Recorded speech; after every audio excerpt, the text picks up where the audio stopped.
साथियों, आज की स्टैंड अप कॉमेडी का शीर्षक था, जो मैं बताना चाहता था, ईर्ष्या। हालांकि ईर्ष्या का पोर्शन भी रहेगा, लेकिन आज कुछ ऐसा परिदृश्य घटित हो गया कि मुझे अपने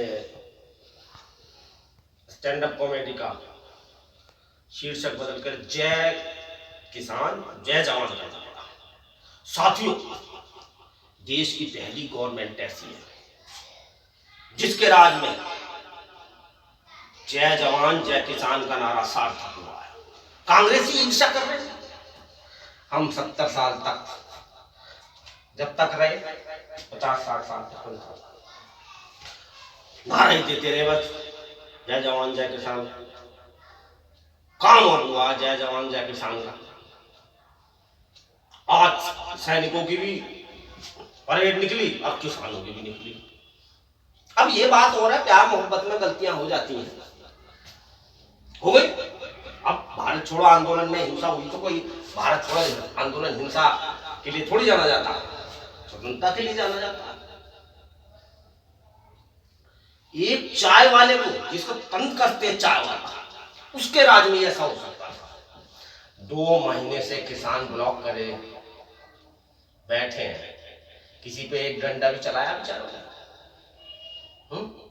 अरे उनकी मर्जी पे तिरंगा फहरा, तिरंगे की जगह साथ में फहरवा दिया। उनकी मर्जी के बिना परिंदा भी हिल सकता था। केसरिया रंग का झंडा है, चाहे किसी धर्म का है, तो केसरिया, क्या कम बड़ी बात है? भाई पुलिस वाले कहां थे? आसमान से उतारे थे लोग, बताओ। बीजेपी ने रोका नहीं, सरकार ने रोका नहीं। अरे क्यों रोकेंगे भाई? झंडा फहराए बगैर कैसे परेड पूरी हो जाती? परेड दूसरी जगह हो रही है, कई जगह हो रही है, झंडा भी तो कहीं फहरता नहीं फहरता। अरे कभी देश का अपमान कर दिया, तिरंगे का, काय बात का अपमान कर दिया, तिरंगा तो ऊपर लहरा रहा था। जब सारे देश को भगवा में रंगने की बात हुई है, तो तिरंगा लाल किले पे भगवा रख दिया तो क्या हुआ? अब कम्युनिस्ट मांग करते रहे बहुत दिनों से, लाल किले पे लाल निशान मांग रहा है हिंदुस्तान। अब किसानों ने लाल झंडा तो नहीं फहराया, तुम्हारा झंडा केसरिया, तो इन्होंने भी फहरवा दिया। फहरा लो भाई, कोई दिक्कत वाली बात मत समझो। हम बैठे तो हैं। अब एक आदमी मर गया बेचारा, ट्रैक्टर चला रहा था पुलिस वालों का, अब सोच विचार कर रहा था, क्रिकेट खेल रहा था, डिनर खेल रहा था। अब जरूरी थोड़ी है सारे किसान ही थे। अब जैसे अलका लांबा कह रही हैं गुंडे थे, हो सकता है किसी पॉलिटिकल पार्टी को। अब कांग्रेसी कह रहे हैं बीजेपी वाले थे, बीजेपी वाले कह रहे हैं कांग्रेसी थे।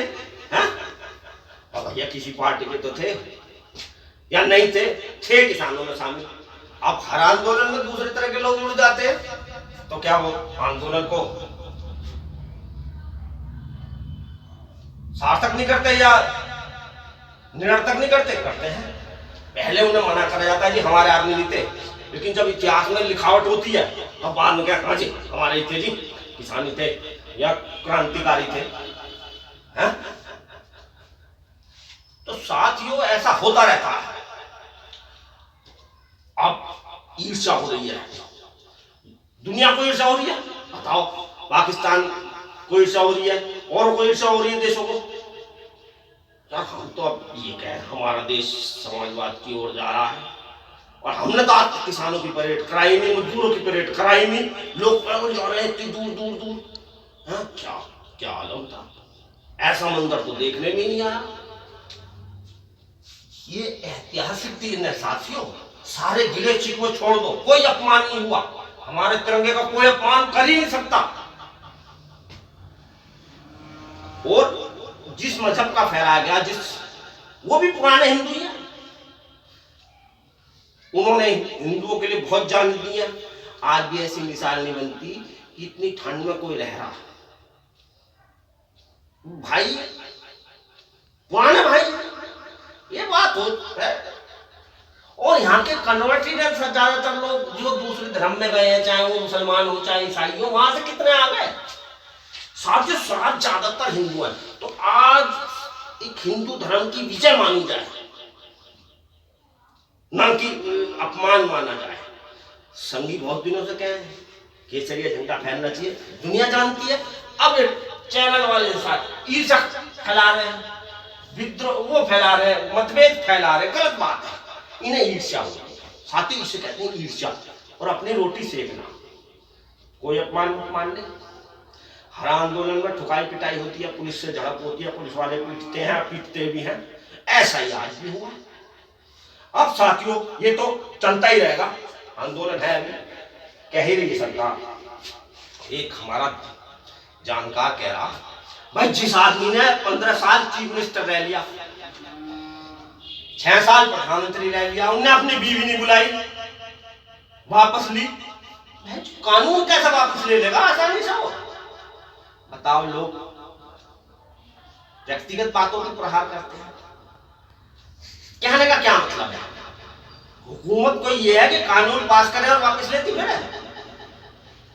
पहले तो तुमने कही नहीं, अब कहिए कि वापस लो। अबे भैया तुम फिर गुलाम बनना चाह रहे हो? कम से कम यूं तो कहा, हाँ जी जहां मर्जी बेच सके, हम ये वाला रहने दो बस। सरकार की भी इज्जत रह जाएगी, तुम्हारी भी इज्जत रह जाएगी। और सरकार कह रही है जी वापस ले, 1.5 साल 3 साल स्थगित कर दो, 1.5 साल कर दो, तुम क्या 3 साल कर दो, 3 साल बाद सरकार कर दिमाग खराब दोबारा लावेगी, साले बवाल कराए हैं, तो इस बात पर छोड़ो, ये तो इज्जत बचा ले। अच्छा साथियों, रही एमएसपी है, अब लोग ईर्ष्या मान रहे हैं एमएसपी लागू हो गई तो भाई हो जान दो भाई। सरकार जो है एक तरह से बहुत बड़े क्षेत्र को रोजगार देगी। कैसे देगी?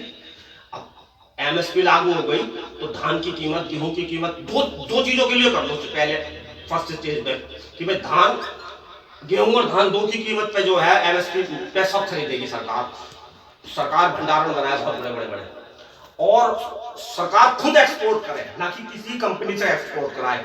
देखो एक तरफ तो हमारी ग्रोथ रेट बढ़ेगी एग्रीकल्चर की, 8 से 10% तक हो सकती है धीरे धीरे, अभी काम है बहुत। और पलायन रुक जाएगा गांव से,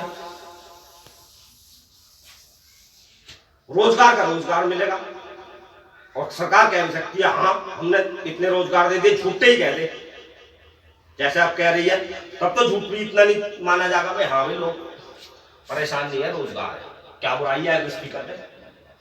भाई जब किसान चाह रहे हैं, जब तुम अमीरों का जैसे कहे 68 लाख करोड़, कोई कितना कहे माफ कर सकते हो, लोग पैसा लेकर रफू चक्कर हो सकते हैं, तो किसानों ने क्या किसी के बैल मारे खत्म। और वैसे भी एक गरीब आदमी ही समझ सकता है। देखो कितना बढ़िया काम हुआ है आज, एक गरीब आदमी बैठा बैठा अपने दिल पे बोझ रख के देखता रहा क्या हो रहा है टीवी में, और कर दिया। तो साथियों अब ईर्ष्या किसी से भी हो सके, और कोई आदमी ऐसा नहीं है जिसपे ईर्ष्या ना होती हो, जिसे ईर्ष्या किसी से ना होती हो। ईर्ष्या 2 प्रकार की होती है। जब एक आदमी असहाय महसूस करता है कि यार मेरे बस में ये काम नहीं है, तो उसमें ईर्ष्या ज्यादा होती है, वो केवल निंदा करता है। हरिशंकर प्रसाई ने कहा है निंदा का उद्गम ईर्ष्या से होता है। ईर्ष्या पूरा गई मन से पाठ में वो बचपन में पढ़ाया जाता। तो साथियों अब ईर्ष्या का आलम यह है कि गैरों की तो बात छोड़ो, अपनों में भी ईर्ष्या होती है, भाई बहनों तक में, रिश्तेदारों में। साले का लौंडा मेरा भाई ऐसा बन गया तो साले को इज्जत ज्यादा देनी पड़ती है, मेरी बहन ऐसी बन गई मुझे इज्जत देनी पड़ जाएगी। और ईर्ष्या ऐसी होती है, एक भाई चला जाए तो दूसरा व्यापारी अकाउंटेंट को लेकर बैठ जाएगा व्यापारी, एक दूसरे में भरोसा नहीं होता, और साला मेरा ही ना रहा, फिर साले को मैं ही ना जो हाथ है उससे पहले मैं नाप लूं इसे। तो ये जिन पे पैतृक संपत्ति होती है उनमें बहुत ज्यादा ईर्ष्या होती है, या जिन पर राज होता है जैसे उन पे भाइयों में ईर्ष्या रहती है ज्यादा, जिन पर कुछ ना उन पर ज्यादा नहीं होती। साथियों अब ईर्ष्या का आलम होता है कि कई बार आदमी अपने से ईर्ष्या कर बैठता है, हम शिवाजी जैसा साला तैर से पानी आया नहीं, नदी में बहाव हो गई,